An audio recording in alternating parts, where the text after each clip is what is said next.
ကျောင်းစစ်ပညာဟာလေစတွေ့တာတော့ကျွန်တော်ပကံခစ်ပေါ့နော်။သမိုင်းထောက်ထားရတဲ့အရာတွေ့ရှိခဲ့ရပါတယ်။ကျွန်တော်တို့ပန်းတော်ပညာရက်ကတော့ပေါ့နော်။ပန်းဒီပင်လင်ပညာတမော့ဒီကကြောက်အမျိုးမျိုးကိုထုစစ်တဲ့ပညာကျောက်စစ်ပညာပေါ့နော်။အဲ့ပန်းတမော့ဒီပန်းဒီပင်လင်ပညာတမော့ဒီကကြောက်ဆိုတာကဆရာဦးစန်းထွန်းကနေပြီးတော့ဒါအနဲ့တိတ်ပဲဖွင့်ပြီးတော့ပေါ့နော်။သူပြောပြထားခဲ့တယ်ပေါ့။ကျောက်စစ်ပညာဟာလေမြန်မာနိုင်ငံမှာလည်းကျယ်ဝန်းပါတယ်ကမ္ဘာမှာလည်းကျယ်ဝန်းပါတယ်ဒါပေမဲ့လို့မြန်မာနိုင်ငံမှာကျတော့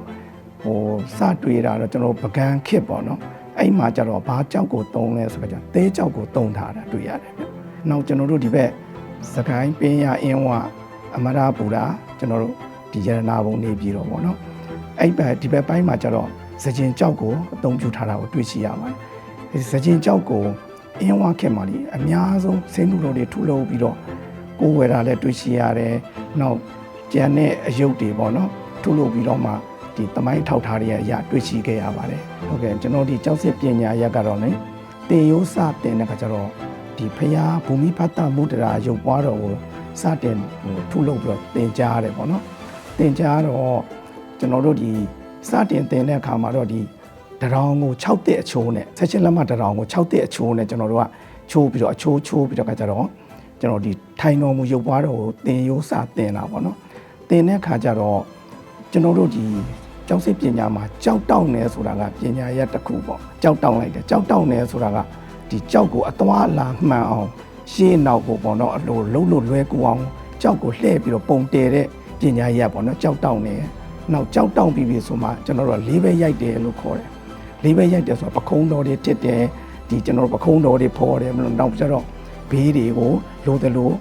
သိမ်းယူတယ်ပေါင်တန်လေးဖော်တယ်ပေါ့နော်အဲ့ဒါကိုလေးပဲရိုက်တယ်လို့ခေါ်တယ်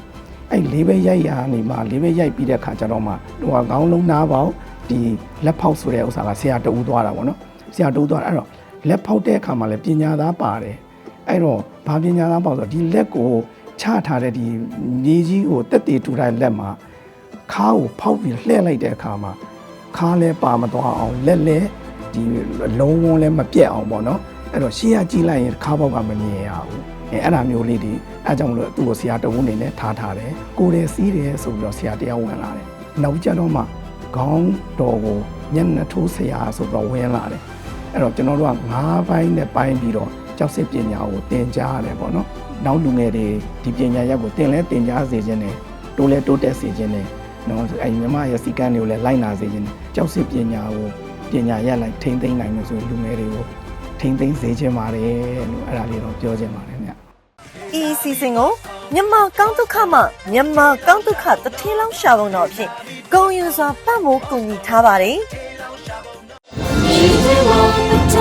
မြန်မာကောင်းဒုက္ခ